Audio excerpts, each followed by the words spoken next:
Hello, welcome back. Stuart Broad is back in England, and Broady going to put you straight to work. England have named their side for the Adelaide Test. Just one change. Josh Tongue comes in for Gus Atkinson. What's your immediate thoughts? Yeah, I mean, there's been a lot of talk about the spin, hasn't there, with Shoaib Bashir maybe coming back in. Adelaide is traditionally somewhere that spins a little bit more. You only have to look at the honours boards in the changing rooms to see that the spinners do a lot of the work with the fifers. So no doubt they were going to play a spinner. And they've stuck with Will Jacks after a pretty decent performance at the Gabba. I thought Jacksy played really nicely with the bat, looked great on that final day.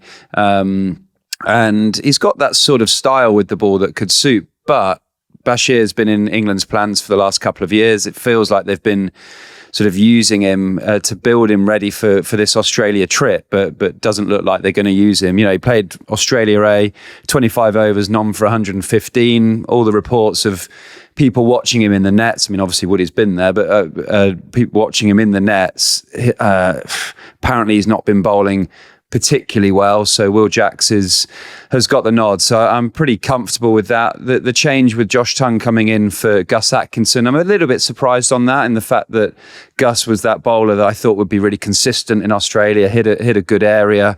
I thought if there was going to be a change, it would be Brydon Carse coming out of the side. He bowled 29 overs for 152 in the last game, and actually they were probably, figures were quite kind to him. He bowled a lot of bad balls, short and wide a lot of the time, and actually the Gabba pitch had a bit of a margin for error. If he bowls those similar areas on the flatter pitch at Adelaide, he's going to be in a lot of trouble. So I thought he would be the bowler that maybe might miss out, with Gus Atkinson maybe been a bit more consistent. But Stokes likes something in Carse, sees him as a wicket taker, sees him as someone who can break the game open. And Josh Tongue, for those that don't know a huge amount about him, he can leak a few boundaries, but he bowls a fuller length. He brings the stumps a bit more into play. He is a natural wicket taker.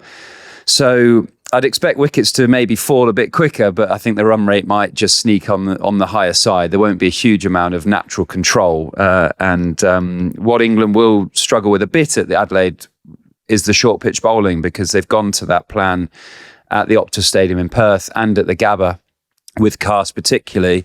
But Adelaide, it's so short square. You know, guys can sort of close their eyes, have a swing and flat bat it for six. So they'll have to hold length for longer periods at Adelaide. So there's a bit of pressure on Carse for that ability. But, you know, Stokes has had a bit of time to think about what bowling attack he wants to get to grips with and get into this series. And this is the one he's chosen. And top seven, I think, completely the right decision. Stick with the group that you've picked 18 months ago to lead you into this series. Yeah, I'll just jump on that. I agree with that. Nice to see them back the top seven. It's very easy after losing a couple of games to those knee-jerk reactions, but one change, stick with the plan that's been the plan all along. Just because you've lost those couple of games, there's still the guys to go and win in Adelaide. But one man who sadly won't be there and has joined us today is Mark Wood. Woody's Ashes tour was ended after a recurrence of his knee injury. So Woody, commiserations. Speak on behalf of every England fan to say we're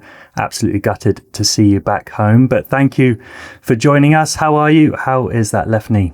Yeah, I think gutted's the right word. Just a bit flat, a bit disappointed, to be honest, lads. You know it's like when you get injuries and things like that, but having worked for a long time to get back to the position where I was ready to play, just in Perth, I only bowled 11 overs, but I knew within those 11 overs that something, was worse than before. I walked around with a big knee brace on the whole of Brisbane, which was hard to hide. And I've been in that position so many times where you're injured, but you've just sort of got to front up. You just want to carry away in the dressing room and not see anybody, and there's nowhere to hide. You've just got to front up and waiting to see the specialist again, see what he says. I don't want to give up, and that's not really in my makeup, so I'll give it another go and keep trying until basically he says that it's no good. But that Perth game, purely from an enjoyment level, I found it quite difficult because it didn't feel like me. There was certain spells I felt okay, and then there was other ones where I was really struggling. So I tried to front up on the field and not give much away, but I wasn't quite right that game. And, if I'm going to get back to the level I require, I would have to improve it more than it did that game. Woodsley, can I ask, so you hurt it in the Champions Trophy, didn't you, in February? Is it the same sort of injury? So when it was hurting, you're like, oh, I've felt this pain before, I sort of know what this is? No, it was different. So the Champions Trophy, I'd been probably managing my knee for about a year and a half of like big strapping across my knee. It was my MCL and a bit of my cartilage. And that's been repaired. The MCL is great. The part of the cartilage is okay, but there's a deeper cartilage which sits on top of the bone that I had repaired, and that part of the cartilage is worn again, or it's worse than before. So that's the bit that I've got to assess and try and get better. It's not through wanting, like, I've tried my best. I've tried everything in the rehab. It's not like I've cut corners, and I've listened to the experts, listened to the physios. I was extremely fit going into Australia, so it wasn't that, none of that was a problem. It was just the impact, obviously, of bowling. And what happened every time I tried to play the 5th test against India in the summer, I tried to play for Durham at the back end of the year, and it was only when I bowled at my very top end. So if I could bowl anywhere between 85 to 90 mile an hour, it was actually all right. But as soon as I tried to notch it at the full bifter, full beans, the next day my knee would be swollen. So I think it was my knee just getting used to that load again. And obviously the intensity of a test match, I'd never getting back to that standard. So my knee ultimately just couldn't cope with that intensity jump so fast. So is there any part of you, sorry, Broady, I was going to say, you bowled so fast. You're incredibly skillful as well. Is there any part of you, like you say, 85 to 90 is still pretty quick, that you could manage it? Or do you just think, whatever happened, I just want to bowl as fast as I can? No, I just bowl fast. It's not, I just kind of do that. Like, it's so hard to just think, I'll just, like, in the test I bowled, my first spell, I think, great. My speeds were up there, 150, things like that, 150k. But then the back end of the game, I was between 140 and 145, and it just didn't feel like me. I felt like I didn't have that same zip or venom. And that's still, 86 to 89 mile an hour, but it just didn't feel the same as what I wanted it to come out with. And although the output might have looked all right and the management were happy with that, struggling my way through it, trying to get my body in a position to bowl. And Broady, you know this, it's not just the pain element, it's the timing in which you bowl, like that impact at the crease when you sort of land and then everything comes over at the same time and you have that whip and that snap. There was something missing alongside the pain that just didn't make me feel the same. And plans wise, were the family due to fly out? Did they make it out to Australia and you flew back, or is it all a change for Christmas? Yeah, big change. They're all here. My son didn't speak to me for 2 days. Australia was literally his dream. Snakes, spiders, sharks. He was looking forward to the whole lot. So for 2 days, it wasn't great on the phone, but he's pleased now I'm home. And Christmas tree up in the background there. So bit of a scramble to buy some presents now. Is it back home? Absolutely nothing. So I'm under pressure. Get on to Mr. Bezos. He tends to get things to you on time, so I'm sure you'll be fine. Woody, you obviously didn't play in Brisbane. You mentioned your knee and you were recovering and trying to get that right. What was your sort of view from the sideline? Obviously a tough defeat for the boys, but how did you see it from where you were watching? Obviously we didn't play as well as we would like. I think at Perth we had a great opportunity there, going into that last innings, and then with the bat in the third innings to really, push Australia hard.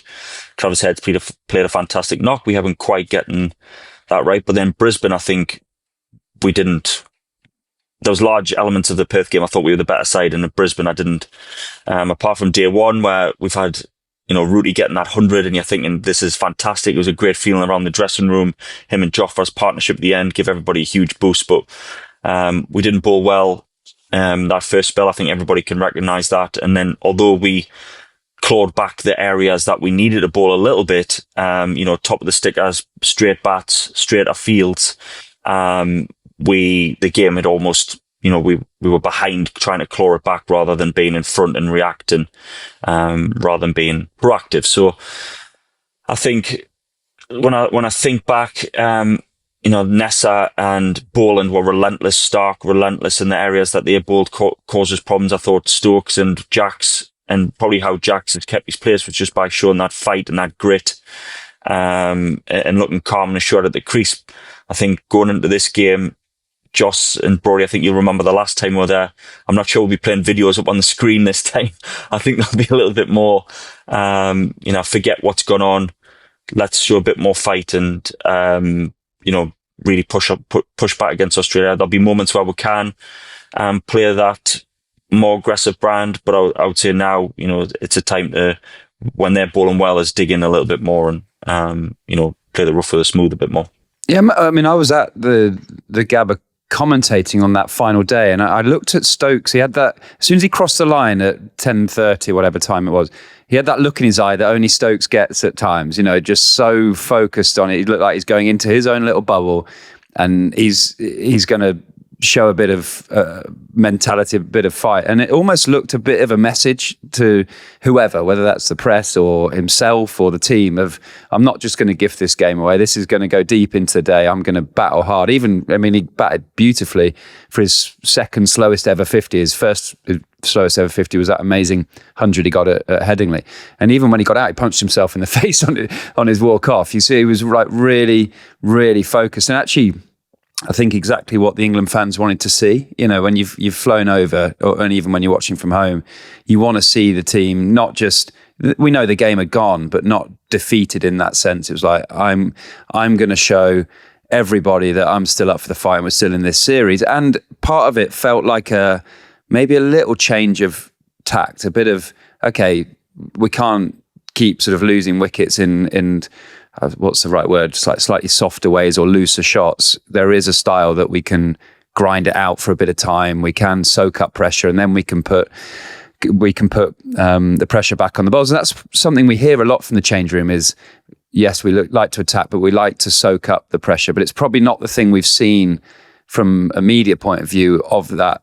There's not been a huge amount of soaking of pressure. It's always been on the attack. So I think that was a real statement from Stokesy of soaking up pressure that day, and Will Jacks. And I think we'll see a lot more of that at Adelaide, if I'm honest. And I'm sure that, what's that been, a 10-day break? You went to Noosa, didn't you, with the team? Was there any cricket chat there, or was it, look, guys, let's get away. Let's have a little break. Let's not talk cricket. Let's try and get away from everything that Australia throws at you. I know they sent most of the media crew up to follow you, but did you feel like there was a bit of an escape from cricket, or was there cricket chat going on? I think there's always cricket chat going on because you're in the middle of a big tour. You try and switch off as much as you can, but there's cameras everywhere. You're sucking your stomach in a little bit, trying to impress a little bit on the beach. I think for me, I think he gave a great speech, Stokesy, before he went out to bat that day in Brisbane. I remember, he stood up in front of the lads and, sometimes we talk about me and just that Spartan-esque sort of chat where he's like, I'm going to dig in and show, what we're made of today and have that steel. And he did have that steely look about him. And it was just a shame that Jaxie and then him got out in very quick succession because there were, there was large elements of that play where you thought, this looks good and it's more like it. I think Noosa was, firstly, a great place, very nice to get away. The locals were lovely. We spent a lot of time there, got together, a little bit of like sort of socialising with each other and mixing amongst the group. We had a game of pig on the beach and, lads got away and had some food together, and most Australian players get to go home. And I think for our lads, it probably didn't look great from the outside, but a chance to just sort of reset, refresh. And then when they turn up to Adelaide, in a better mental spirit, I think a few days of just relaxation. But, I know Stokes, he was getting around the lads as well, and also picking off people one by one and just dripping in how they're feeling and what he expects going forward for the next few games. I was just going to ask on the atmosphere, Woody. Obviously, being here in England, we know what it's like when you're reading media and you're miles away. There's huge highs, huge lows, but generally when you're actually in the mix of the team and that environment, it's actually much more level than what it would look like from the outside. So I just wondered, what is it like? And Baz and Stokes have created this great environment. So I'm sure it's not all doom and gloom or let's completely change how we've played over the last years. Because that's what is my worry is that we, suddenly the team goes, let's play this fight and grind it out style, which hasn't, it's just interesting, amazing having you here with that inside scoop for everyone about, now England have to grind it out. And actually, I think going to Australia, it was like, if we play the best version of our Bazball cricket, if you want to say it, which has those smart periods and soaking up pressure at time, but then recognising the moments to be really free scoring and put the pressure back on them. I'm sure it's not all sort of let's completely change and let's dig in and boycott it for the rest of the tour. No, and you're probably spot on saying smart, really. I think that's the word, because I wouldn't say grinding results, because then that's totally opposite of how success has been for this team over the last few years. It's not just been grinding results out. I think Australia have probably been the team that have, grinded things out in the tests more than England. They've sort of stuck at it. They've been relentless, and been a bit more, wear England down to the point where England will make a mistake. But I think from our point of view, it'll still be trying to put pressure on. It'll be playing that brand. But I think being smarter, like you say, is probably the way to go about it. And I think it's recognizing those key moments in the game. It's so easy to say that on interview, and so easy to say that, as a throwaway comment, recognize key moments of the game. But it's actually, I think, Stokes and McCullum, their job and their way of going about it to get round the lad and say, right, this is the bit where it's a tough spell, or, we need a bowler to really, make something happen here, or let's try this tactic or something like that. And that's where it flips, where it's more of a mindset, not a let's go blazing right now. Let's just block the Brigadier block it. I was going to say block the arse off it there. You'll have to edit that one. Stephen Fenn, the Watford wall. Yeah, and just sort of like not one extreme to the other. I think it's just being a bit more smart and recognizing, right, this is a key moment in the game. We're not losing 3 or 4 wickets, or we're not going to garner like 7 or 8 runs and over trying to just hunt a pure wicket. I think that's something that actually, speaking of being interesting, here, Broady's take about, and yours, Josh, from behind the stumps, but the short ball tactic, I don't think we've bowled it that well yet. I think we've bowled just short. I don't think that's been like, right, I watch we bowl it, and although we've got a couple of wickets. Now, for me, bowling short isn't, you're working whether they're ducking, whether they're guiding the ball, whether they're actually flapping hard at it, the area of like armpit, head. It's not just whacking it in, head high and hoping for the best. I think we can be a little bit smarter over, around, and that short ball tactic, if we're going to use it, I think it can be a little bit more precise, is what I would say. I think when we've used it, it's been, right, short ball, everybody, let's just bang it in. It's not been like, right, how are they going to play? What field can we set? And I think our lower order, and Joff, I thought, did this really well. They didn't have a man under the lid at short leg. They didn't have the man that's the 3/4 man up at a leg gully. They just had everybody back saying, well, you're just going to take it on. And Joff just sort of ducked 4 or 5. And then all of a sudden they bring a couple up and he gets a couple away. So I think that's that game within a game where we've just got to recognize those moments, be a little bit smarter. How can we affect the game where Australia don't just think, well, they'll give it away, and we think, right, we're going to be proactive here, and this is how we're going to play to get in front. Yeah, that short ball plan, it's a genuine skill to bowl, I think, because you also don't practice it outside of match conditions. Because if you say to a batter in the nets, okay, I'm just going to run in and bowl short at you for 6 overs, they'll be like, thanks, mate. 2 days out from a test, like, not wild on that plan. And also you don't get sort of feedback in a net of where the ball goes. Top edge happens and it might be 6, might be out. So it is quite a difficult one to practice. So you are learning on the job really when you're out there, and every pitch goes through differently, whether you're bowling cross seam. So I like to bowl them cross seam because if it hits the leather, it skids through. If it catches the seam, it might go a bit slower.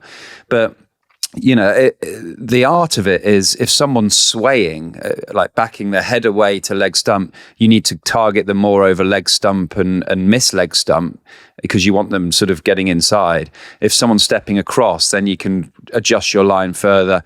To lower order, you want to be more at the armpit. To guys that take it on, you want to be more at the helmet badge because that's when the top edge comes. I think we've bowled a lot of that dreaded hip to sponsor's logo on the chest height, which Australian players the Aussie height, yeah, they've always played that fantastically well.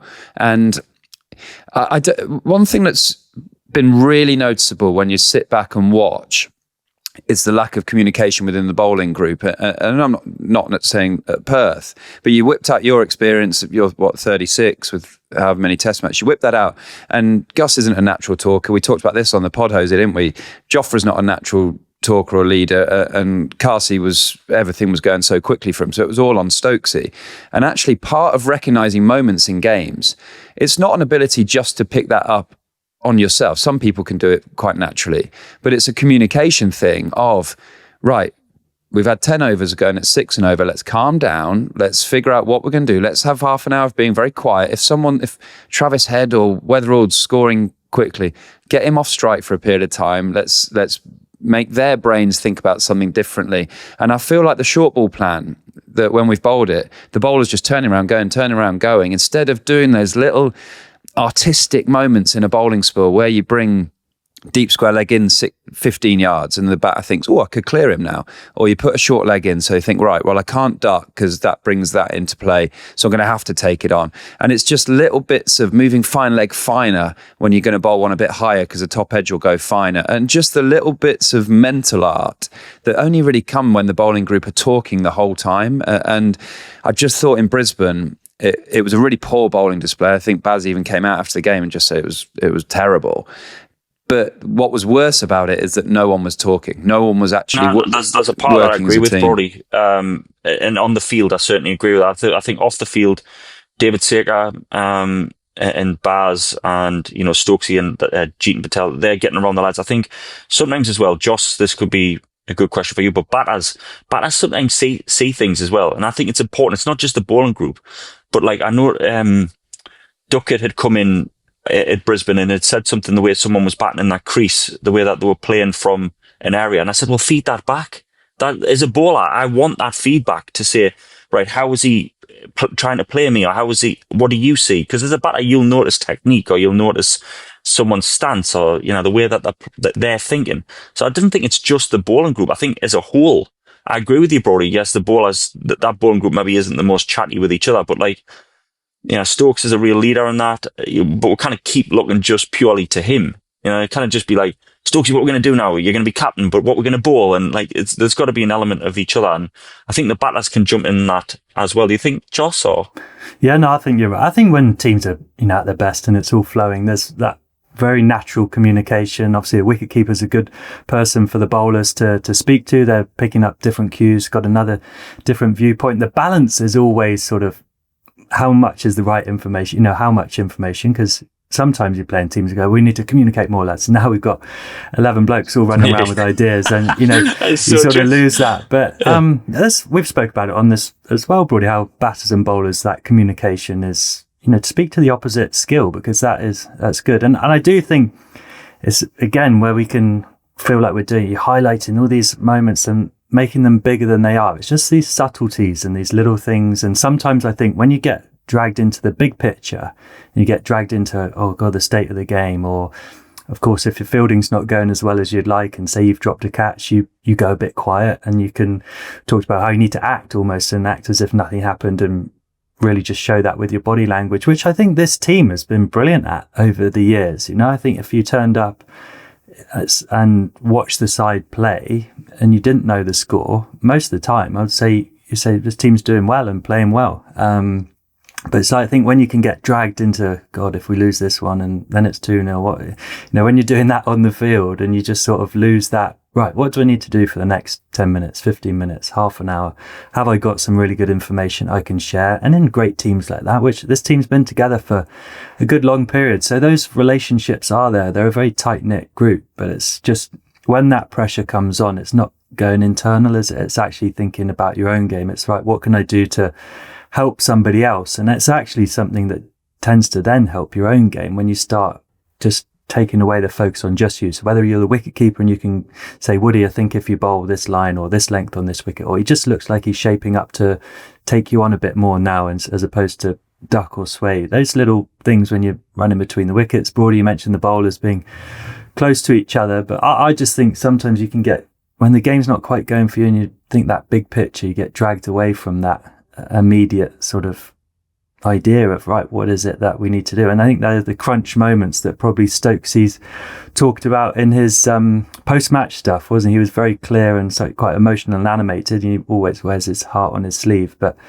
he was very clear with those sort of comments about those moments. Just interested for sort of him, Woody, like how is he communicated that around, Noosa, or, the last week or so since the game? Obviously, there's certain private conversations that stay in dressing rooms. But what's his kind of style? How does he do it? Does he pick it off individually? Do you have little pocket meetings, group meetings, or how does he do it?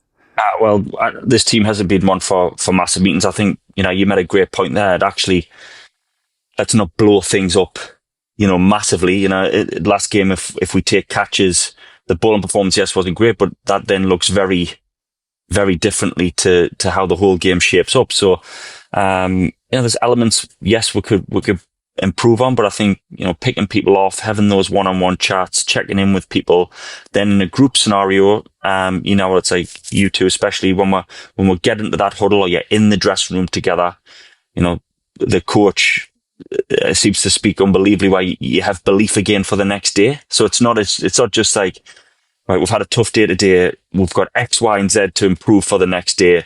The pressure's on, otherwise we're 2-0 down. It's not like that. It's sort of much more measured and quite motivational in the way that he speaks, and you believe that the next day that you can turn it around, or through subtleties, like you say, that there's something different you can do. So I still think the belief is there, the trust is there within the group. I mean, I believe in every player on there, and actually we haven't played that well, but the ceiling of the team feels quite high to me. Like if people, if a couple of batters, match-winning batters come off, if a couple of spells from our bowlers, you truly believe that this team can hurt Australia. So, I do believe in the lads that are in that team. I do trust them. And again, people think that's strange coming off two hurt and bad defeats, but I think it's also important to stress that, the way that the team has played in the long run, in terms of the way they've played over the last few years, last time we went to Australia, we'd won one out of about 19 games, and then we went to Australia and got beat 4 or 5-0, didn't we? So, I think it's important to say, look, keep believing. One good result, if we can win this one test match, don't think about 3, think about this one. If we can win this one game, then all of a sudden, the momentum flips, and we're starting doing the Love of Cricket podcast in a positive way, talking about things that they did well and how good are England, and we're going to win 3-2. I mean, I'll probably be jumping on the chair, and all of a sudden things look very differently. So keep believing. Yeah, it's a really big week this week in Adelaide, and I think this group brings us excitement, because all of us are sat here going, we could pull something out of the bag here. We could do something really special. I think with Stokes and Baz just being really tough, they've been tough cricketers throughout their career. Baz said something to me, he might have said it in the press actually, where he says you can't come to a heavyweight boxing title fight like going to Australia for the Ashes with a glass jaw. And he feels like the first 2 tests has just been elements of having a glass jaw. And if we remove that and just play those moments slightly sharper, slightly tougher, then we got a chance. So yeah, as I say, it's not looking at Sydney right now. We're looking at 5 days at Adelaide, and what the guys, actually, to be fair, they're probably looking at the first hour at Adelaide and seeing what the guys can do. So very excited. Well, Woods, thanks for joining us, mate, and appreciate that the jet lag's probably hitting you quite hard, but get on Amazon, get buying some Christmas presents, and we'll speak to you. We'll speak to you after the game. Woody, thanks for joining us. Enjoy your Christmas as much as you can. Get those Amazon presents flying through the door. What's next for you, mate? How are you going to handle the next week, 10 days, 2 weeks, and get your left knee where you want it to be? Pigs and blankets to start with, plenty of gravy. I mean, that'll help the knee no end. And then I think, yeah, it's speak to the specialist, see what he says. At the minute, I'm struggling to be totally active, and that's frustrating us as a bloke that bounces off the walls of you. Like, no, I hate sitting still. So it's a period of sitting still, and I guess watching Christmas films. I'll be picking them off one by one and just trying to let it heal. Number one Christmas film? Well, Home Alone, innit? Yeah, absolutely. Gotta be Home Alone, yeah. Still say a bit myself in that. Anyway, and then I think, just speak to the specialist and then put a plan together for next year. But at the minute, I'm not in a position to really do very much, which is quite frustrating. Cool. Well, from all of us, mate, we wish you well. Enjoy Christmas, and we'll catch up with you at some point soon. Cheers, what's up? Cheers, man. So the Ashes resumes at Adelaide Oval on Wednesday, and it's of course going to be a very poignant occasion following the horrific events in Bondi at the weekend. The thoughts of all of us at the For Love of Cricket are with the victims and their families. Broady, let's focus on the massive challenge facing England, but also the opportunity to change the narrative. Yeah, absolutely. It's a huge week, isn't it, Adelaide? These trips to Australia are difficult. I feel like this break came at a pretty decent time for England in the fact that you get time to restock and figure out exactly where you want to go. I'm really pleased they haven't changed the top seven. I think, ultimately, if that top seven was the best top seven 3 weeks ago, I don't see how that changes. We've seen in test series before, particularly away from home, when you chop and change doesn't particularly work. So I'm glad they've stuck with that, although there's a few players obviously under the spotlight a little bit. But it feels a big week because we're not looking for big change of style here. It's all been about smart and realizing different scenarios and situations.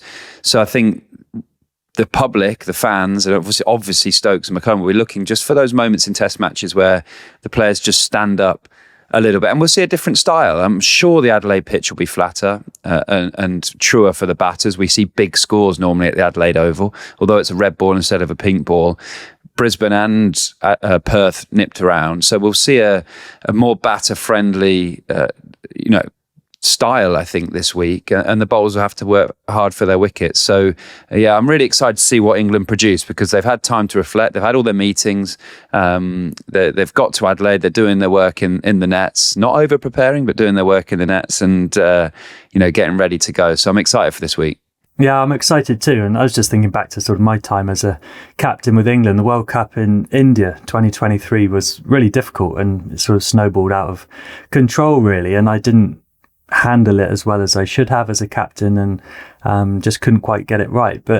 And what I'm trying to sort of want to open up on is, I hope just Stokes and McCullum it's only polishing up the rough edges, right? 2-0 looks tough. Australia's a tough place to tour. It's not been the performances we want, but I think as captain and coach, you've got to really stick, and I'm sure they will do, to the things that have brought them the success and why they've been such an exciting team, why they've gone to Australia with so much hope and optimism from all of us here at home, and not completely sort of change. And I think if you do completely sort of change and say, let's play differently, I think the mixed message there to the group would go, but I thought this was the way we were going to come and beat Australia. And I hope they really stick to the identity of the team and still completely believe that this is the way to play. And ultimately, you just got to play better. It doesn't give you the answer. You just sat in the dressing room, boys, and look around, let's just play better. And of course, everyone just thinks it should be that easy. But that's where I just think, just pick off those little conversations, make sure everyone's in a good spot. And Stokes, he'll be very good at this, at the empathy for some guys. Some guys he'll know just need a bit of a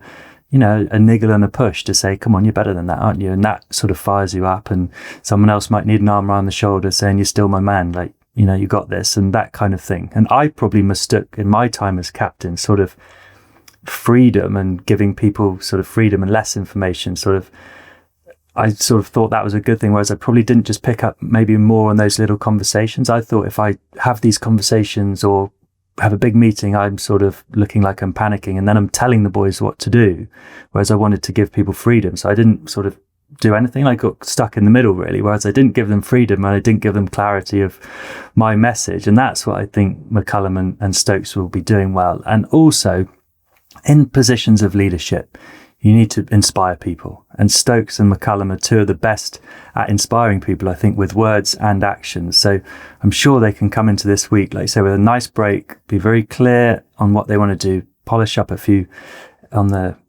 things that they've talked about just those recognizing the moments or whatever it is, but stay really true to your style, because this is the style that we've all loved watching. It's the style that's brought great results. And ultimately, I do believe it's the style that can beat Australia in Australia. And Miriam in Chelmsford asks you, Broady, how far is the legacy of Stokes and McCullum at stake in Adelaide this week?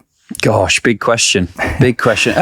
Actually, I saw Brendon was asked, I think it was on the BBC, about his job, is his job at stake? And yes, 2-0 down in Australia, those sort of questions arise. And ultimately, if we lose in Adelaide, they'll come again. And if it's really bad in Sydney, they'll come again. I don't believe in that narrative at all. I don't see we've been on Ashes tours, Jose. We've seen what Ashes tours at the end of them do to hierarchies and everything. We've seen that coaches get sacked and directors of cricket move on and players move on. I just don't see this group in that situation at all. And I say this group, and I look particularly at Rob Key, Brendon McCullum and Ben Stokes. To me, as an England fan and someone in the English media now, and someone who's played under them, I understand what they're trying to do. They're doing it for the best of English cricket in the long run.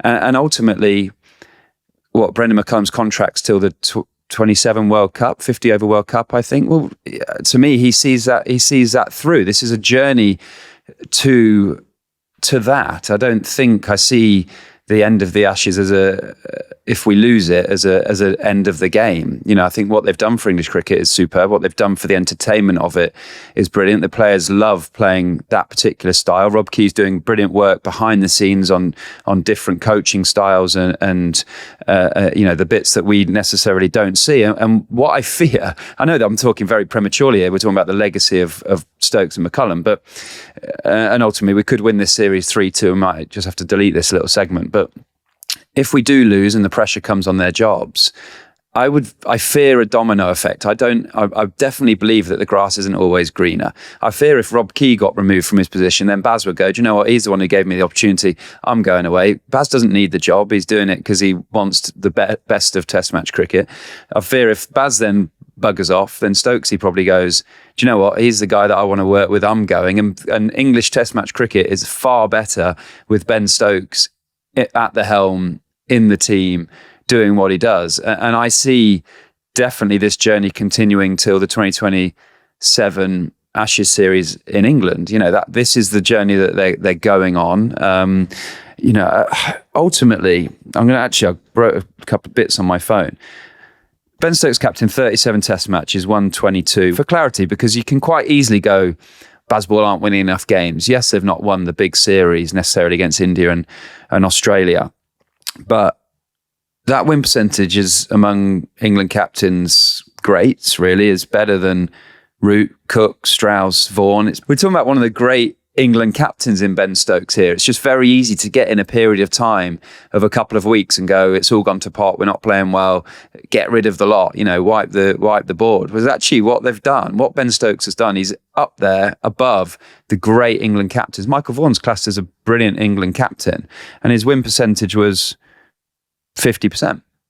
So Ben Stokes is 10% more than that. So we have to put Stokes as an absolute success, whatever happens in the next month, and has earned the right to continue for a long period of time, as Rob Key has. Yes, there's been mistakes. Yes, they need to play smarter. Yes, preparation's going to get questioned, but there's also certain things that you can't control at short periods of time of scheduling and all that sort of jazz. So, yeah, for me, it just, as long as there's a commitment to adapt the style of play, which I think we'll see in Adelaide this week and throughout this series, I think these three guys have brought a lot of joy to England cricket fans. They've brought a lot of intrigue to the English media. They're a talking point, which is always great for the game.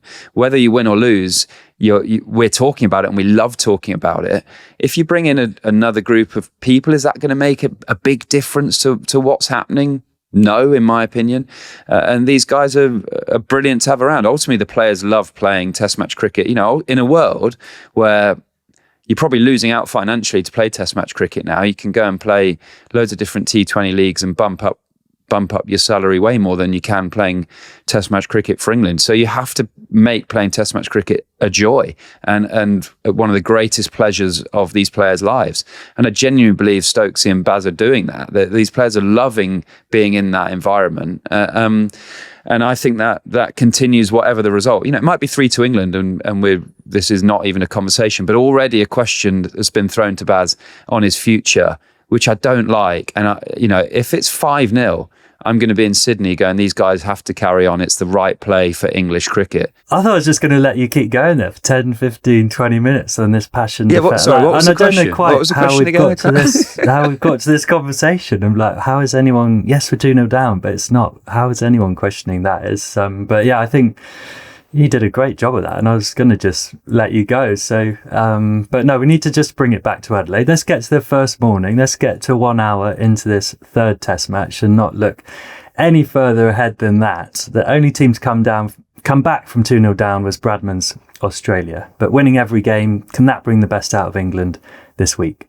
Needing to win every game, sorry. Well, it just gives you ultimate clarity, doesn't it? Not that you're going into every game not looking to win, but ultimately, I remember that 2023 Ashes, we went 2-0 down and there was a real galvanisation. Yes, the Bairstow incident, but, the fans got really behind us in England and we arrived at Headingley and there's a different nervousness to it, must-win games.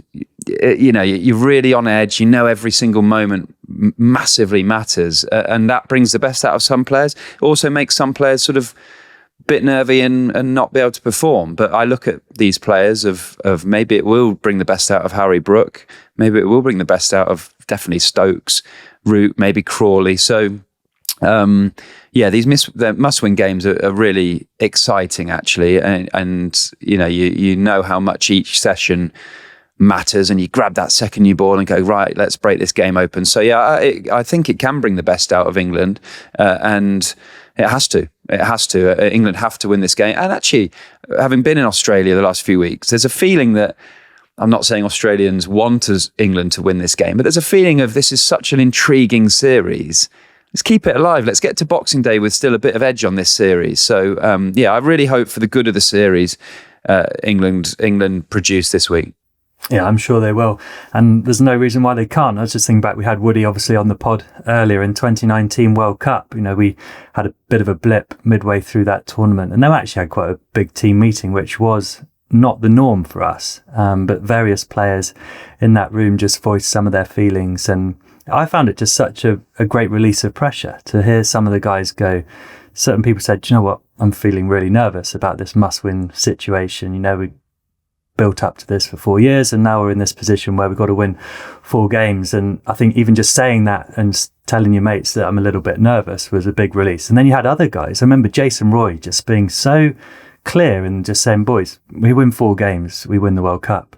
And I just thought, my ears pricked up, oh my God, how about the confidence and the belief of that bloke? And what a simple thing that we've got to go and achieve, just 4 games. And I also thought, and when you're in a really, really good team and you've lost games, I'm like, do you know what? We're too good to lose another game. That's what I was thinking. 2019, if we've lost 2, we're guaranteed to win the next one because we've never lost 3 in a row for the last 4 years. And these boys are used to winning test matches. You've lost 2. Yes, you're in Australia. Yes, all these other reasons. But these guys know how to win test matches. They've been winning test matches for the last 3 years. And that narrative changes so quickly. I remember the energy changing so much from the outside in 2023. You've got that one result. You're back in Australia.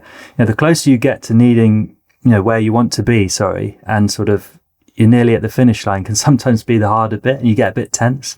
And I think maybe that's what's happened to England, is that sense of expectation coming to Australia. Do you know what? We can genuinely win this series. We're 50-50 maybe going into this series, which hasn't been the case for England sides going to Australia in the previous series. And sometimes you do tense up a bit and go, do you know what? We actually got a chance here. So it's actually a realistic thing we could do. Whereas when you're the massive underdog, that sort of pressure isn't there, and that expectation, you think, if we play well, we might win. And whereas actually, we were expecting to win. And I think these boys are expecting to win in Australia and turn up to really win and truly believe that. So now when you get to the must-win games and that must-win situation, I do think it gives you that freedom and that clarity of, right, this is it. It's all or nothing now. But again, we've mentioned the big picture of where the boys know where they want to be, 3-2 in Sydney. But as you mentioned, let's get back to the toss. Let's get back to that first hour in Adelaide, put one foot in front of the other and start building this test match. You can't win that test match on day one, but you could go a long way to lose it. It feels like a major golf tournament, doesn't it? And I think that's what this England team just need to do. Just start, get ahead, edge ahead and keep moving. That's the way Australia play their cricket. And I know we're a bit more, gung-ho and want things to happen faster, but when we play well, we can win test matches, and that's ultimately what the two at the top will be saying, And this way you also need really key senior players to start delivering a few messages to the group as well. It's usually only day before of the game or in that huddle before play or start of training. Has anyone got anything to say? And sometimes if you're just hearing from the same two guys all the time, and say Stokes and McCullum, and everyone's looking to them, their message gets a bit diluted because they have to think of something to say every day, or you just don't want to hear the same thing. So senior players like Root, like Harry Brook, Jofra Archer, when Jofra speaks, everyone's ears prick up, and it's just nice to hear those different voices and be very connected as a group, and which I'm sure will take place. So first hour in Adelaide, that's what we've got to hit well. No, and you say those little messages, that doesn't have to be done in a boardroom or a changing room environment. So I think back to 2023, we were 2-0 down and we're going to Leeds, Headingley, and we trained in the afternoon, and Baz had asked Jonathan Bairstow to hold a barbecue. Johnny's beautiful garden overlooking the fields. And we got there, and Johnny had put on an amazing, awesome spread, and he's like, everyone's cooking away on the barbecue in the afternoon after training and chatting away. And they had this big fire pit just sort of built in. You've probably been there, haven't you, Johnny's house? Yeah, so he's got that big fire pit built down. And there was 15 of us sat around this blazing fire pit, watching the sun go down, just chatting everything about the series. What we're going to do, what does Headingley do actually early doors? All those sort of things that are just tiny little conversations that just feed into the game. And that was probably our Noosa moment, in a sense, that we're in a privacy of Johnny's house, everyone's cooking on the bar, everyone's nattering away, and you just did. But we hear Baz talk about does 1,000 meetings a day type thing.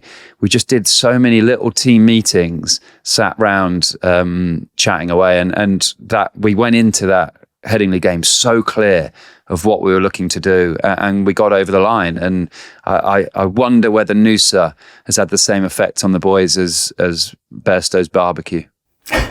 John will be loving that. He can't wait to be tagged in this. Absolutely. But shout out to Johnny. Great barbecue. I'm sure he'll tag the butcher in this and tell us. They got everything free, Johnny, wouldn't he? He'd have been on to all the butchers. I've got the lads coming around. Send that free. I'll tag you on Insta. If you're watching on YouTube, hit the thumbs up button and leave us a comment. If you're listening on Apple, Spotify, hit subscribe so you don't miss an episode. Coming up, we'll have Broady's views on the 2 bowling attacks for Adelaide. We'll hear from our man on the ground in Dom Bradman's adopted home city straight after this.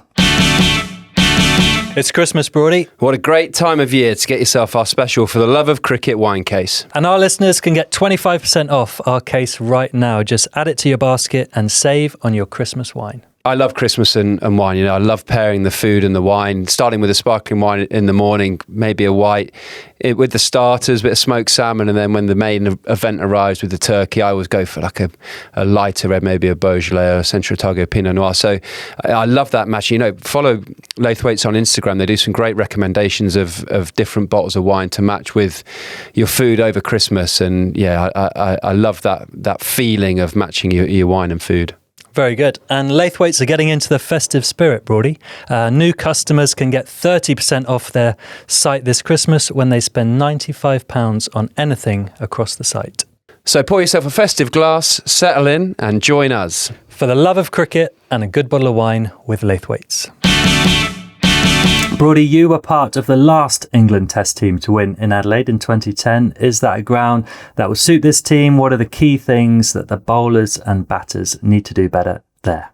Well, it's an interesting one because they've played a lot of pink ball cricket there over the last few years. So they've gone back to a red ball this year. And it's, I'd say, probably the best batting surface in Australia. It's a drop in now because it's an AFL ground, but it's a true pitch. It's quite a strange dimension of a ground. It's really short square and huge lengthways. So the short pitch bowling is not necessarily a plan you can go to of a good player of the short ball because they can put you into the stands quite easily. So it's one of those grounds that you look to get up on length a little bit more. Maybe that's why Josh Tongue's come into the side, because he's someone who bowls that slightly fuller length naturally. But you can leak pretty quickly because of the short boundary, square, quick outfield. The run rate can be slightly higher there. It maybe suits England's batters a bit more with the sort of lack of so less bounce than WA and Brisbane. So I suppose driving on the up that's been the conversation for all this time is a little less dangerous, but I think it's a wonderful place to play. First of all, I think every time you walk, the bus drives under the stand, and you then walk up through that sort of tunnel and walk across the field every morning, and you just look around like, wow, this place is one of the most beautiful things. It's got the old scoreboard, old classical scoreboard that's been there. Famously, I think Don Brennan rocked onto the back foot and straight punched it into the middle of that scoreboard, which is about 160 metre hit, but we'll take it. And, it's just got that sort of beautiful history along with the style of how they've updated it. So it's a wonderful place to play. I think it maybe suits England's batters a little bit more than the first two, and what they'll do with the team. Pat Cummins is going to captain the side by the look of it, come back. That makes Australia stronger. Who he comes in for, I would imagine Michael Nisa. You're going to play Nathan Lyon as well, so he maybe comes in for Brendan Doggett. So there'll be a couple of changes. I mean, you're bringing in 800 test match wickets into that bowling attack. It's going to be a tougher test for the England batters, dare I say, but I think the England batters will be better. They'll be definitely better. They have to be better than they have been in the previous two test matches. So yeah, I think it's a decent matchup. I'm really excited by what's coming. I think when we watch on TV, I think the ground will look absolutely beautiful. It's just one of those, when you're singing the national anthem at that ground and then you walk out and bowl the first opening spell, you're like, wow, this is very special. I look back to 2010, we lost a toss, belting hot day, and we're bowling, and Katic and Watson came out to bat. I think it was the first over, and Watto sort of hit. We had a plan to have a straighter mid-wicket, hit it, and he called one, but because we'd moved him, he picked it up. There was a bit of confusion, direct hit. So immediately a brilliant bit of fielding starts us off first over. We're all flying. Then I think Ponting nicks one to second slip. Brilliant catch again. So there's two bits of fielding that have got us into the game. Michael Clarke gets out, and suddenly I can't remember exactly, but maybe they're 2 for 3, and you're in, and you're into the test match. So you need something special from your fielders. If you're bowling, your fielders, your opening bowlers to really set the tone and get stuck in. And if you're batting, just a nice, it's batting friendly conditions. I'll be amazed if it's a winner toss and bowl. I think it is a winner toss and bat. My worry is Stokes has won 2 tosses in a row. It's probably Australia's turn. So, it's one of those, but you can win from bowling first as we did in 2010-11. So, intriguing test match ahead. I think one change for England. I imagine 2 changes for Australia unless Usman Khawaja comes back in for Josh Inglis. Yeah, well, there's so much chat on that. Obviously, you're back home in England now, but your fellow commentators, would they just stick with Inglis, or would you just bring Khawaja straight back in now he's fit? Good question.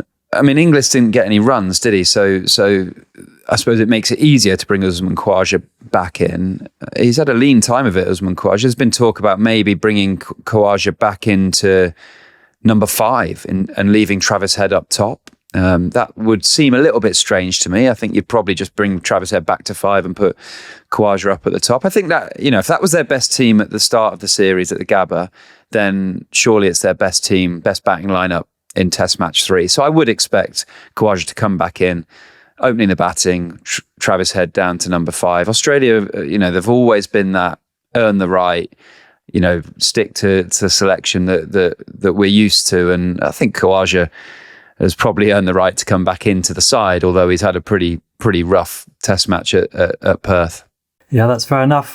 Question for me, actually, from Saj in Leicester, who said, what would your message be to your fellow keeper batsman Jamie Smith as he looks to rediscover his form and confidence? I think my message to Jamie Smith would just be yourself, be the player that you've been for England in that test side over, 18 months probably has been in the side. He's played fantastically well at that number 7 role.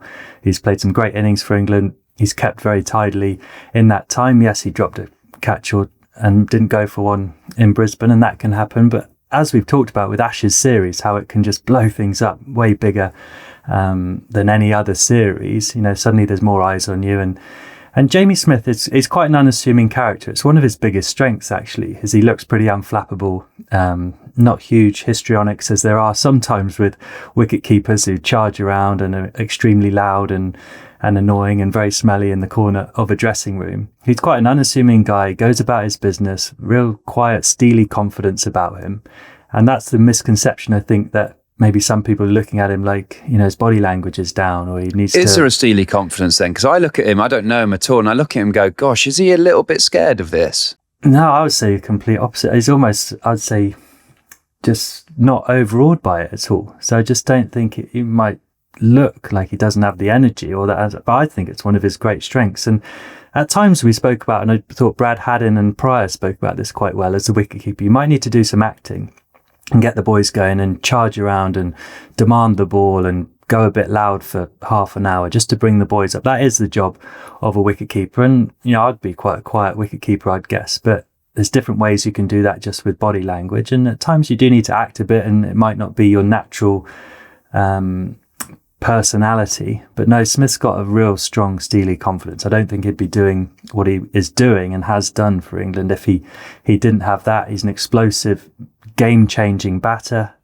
It's only 2 games as well. We've had 6 days of Ashes cricket in this series, which is crazy, the amount of time that we've talked about it and how little cricket there's been since that first morning in Perth. But we talked about how Stokes and McCullum going to have these conversations. It'd be an arm around him and say, "Oi, just remember who you are and why you're here and what you have done for us in the recent past." And we've spoke about great players, good players. Smith is an extremely talented player. You've missed out a couple of games. Sure, you're due here, aren't you? So that would be the kind of conversations I'd be having with him. And maybe, just at times, if you just sort of feel a bit over the top in your confidence and run around and pick a mate to have a bit of bant with on the field, if that's the thing. But don't start pretending to be someone you're not. Absolutely. Just stay very authentic and true to yourself. And look, Jamie Smith's going to be absolutely fine. And to lean on that empathy side, Jose, a little bit. So I don't know how many people would know this, but he'd never played a pink ball game. So dropping Travis Head, it's one of those nicks that comes, you haven't been in the middle of a game catching the pink ball. There's loads of reasons for that, whether it's positive or negative. Well, it's definitely negative, but sometimes you can't be helped. And also, you think about you've never faced a pink ball and you come out and you're facing Scott Boland and Mitchell Starc in the twilight under lights. Good luck. It's literally like your first ever ball of facing a pink ball is an Ashes test at one of the most intimidating grounds in the world under lights against the best in the world. It's like, give him a break a little bit. You almost just move on from the pink ball and let's see you at Adelaide. Yeah, exactly. You're certainly not in Adelaide at the moment, but you've left your part-time caddy and our producer Chuck is still out there. Welcome to the Adelaide Oval. Producer Chuck here from For the Love of Cricket. Joss and Broady are back at home in the cold UK. I'm out here in Adelaide ahead of a huge third test. Can England get back in the Ashes, or will the Aussies, who are training right behind me there, take the urn home? I'm going to give you a quick whistle-stop tour, do the hard yards while the boys are back at home, of the city of churches, and give you a bit of a feel about how everyone's feeling ahead of a huge third test. No trip to South Australia is complete without a visit to one of 80 cellar doors here in the stunning Barossa Valley, home to some of the most famous wines in the world. Here we are at God's Hill. I reckon even you, Broady, might like a bit of the Pinot Grigio here. Very nice. Right, enough of that. Enjoying myself too much. Back to the serious business here at the Adelaide Oval, and I've been around the city to get a bit of a temperature test about how both England and Australia fans are feeling ahead of a huge third test. I think the overriding feeling would be frustration that we've come here with supposedly our best chance in a long time, and then put in the performances that we have so far. It's just frustrating that we're in positions to win and end up doing our best to throw it away, and now we're 2-0 down, staring down the barrel. The talent that they've got, especially somebody like Harry Brook, outrageously talented. Just to see him throwing it away like he is currently is really frustrating to watch, knowing how good he could be and what that then means for the England team as well. So yeah, hopefully they've spent a bit of time reflecting on the beach over a few beers in Noosa and come back with a sort of shifted mindset really to actually value their wicket a little bit more, as opposed to just playing with such freedom and sort of carefree attitude really that is frustrating at times. My name is Noah and I'm from London. My dad is from here in Adelaide, and people say I'm from Adelaide as well. So the big question is then, who are you supporting this week? Of course Australia. Like England, I know I'm from there, but Australia's just got the better team. Are the Aussies going to win the Ashes? I'm not going to say anything too soon, but hopefully Aussies, yeah. Nice. And who's your favourite player? Probably Josh Buttler. And those fans will take a walk over this beautiful bridge over the River Torrens here to Australia's most beautiful cricket ground, the Adelaide Oval. Let's go and look inside. Josh Broady, perhaps nothing more iconic than the Adelaide Oval scoreboard, built in 1911, so over 100 years old, and it's still manually operated today on match day. Loads of people will be in there ticking over the scores, and perhaps no more famous name has been on there than Sir Donald Bradman. And here he is, the Don, the man himself, the greatest batsman ever to live. Even though he was born in New South Wales, Adelaide very much became his second home. He lived here until 2001, up until his death, and he scored a fair few runs at the Adelaide Oval. Here's some stats for you. 60 innings in 40 games at this ground, with a ridiculous average of 89.62, 8,640 runs. How about that for a record? There we have it, boys. There's your tour of Adelaide, from the Barossa Valley to the Don, ahead of a massive third test on Wednesday. Back to you. I'm getting down from here. Well, there's absolutely no doubt I would like the Pinot Grigio in the Barossa Valley, Chuck. And Jose, he actually texted me off air saying I was absolutely petrified at the top of the Adelaide Oval. Have you been up there? I haven't been up there, but he did look petrified. I'd just say, I don't know if there's anyone having a better few weeks than Chuck. Obviously, the results haven't been what we want, but our producer Chuck is having the time of his life. And he likes being in front of the camera as well, doesn't he? Mate, you should have seen him at the Royal Melbourne. I played he caddied for you as Pro well, Am, as you can see, Australian Open. And when you're waiting on the tee box, he'd just be on the green, like putting away. He'd be giving me all the reads and I'd be missing them. He's like, I told you, right edge. I said, will you have a go then? And unfortunately for me, he'd then drain them, which is a little bit devastating. Was he playing? And he was spewing at me. So we did for charity thing, if you miss the green, you pay. So we had a 180-yard par 3 and he grabbed the club. He's like, I've not played for 4 years. Plonked it on the green and I didn't film it. And he's like, did you film it? I was like, no, sorry, mate. I was busy. And he's devastated. There's no proof.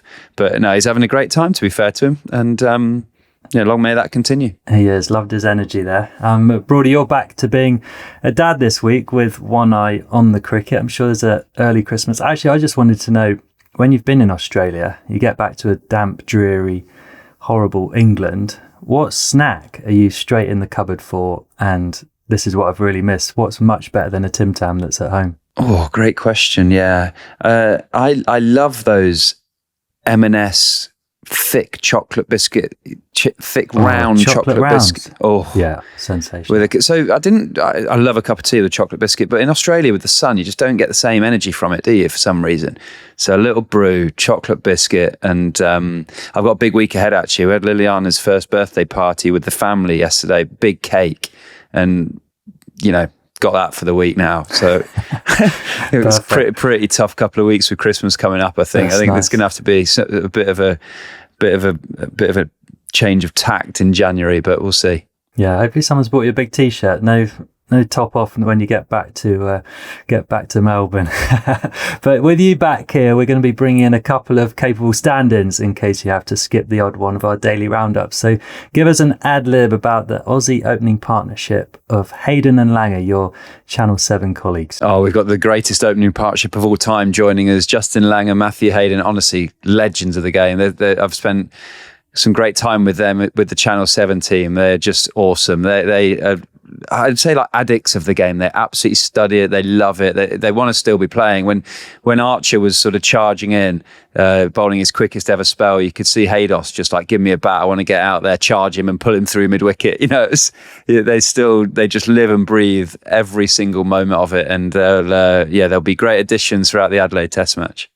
Absolutely. Langer, one of our greatest guests. Hayden, one of the stars of the show so far, and we'll be doing it with his clothes on. So we are very excited for that. We're excited for the test match to start. We cannot wait. Sorry, Jose. But probably we need a bit of context of doing it with his clothes on, because if no one understands what... So just for context, Matthew Hayden said if Joe Root doesn't score 100 in Australia, walk around the MCG without his clothes on. So that's the context of Jose's last comment.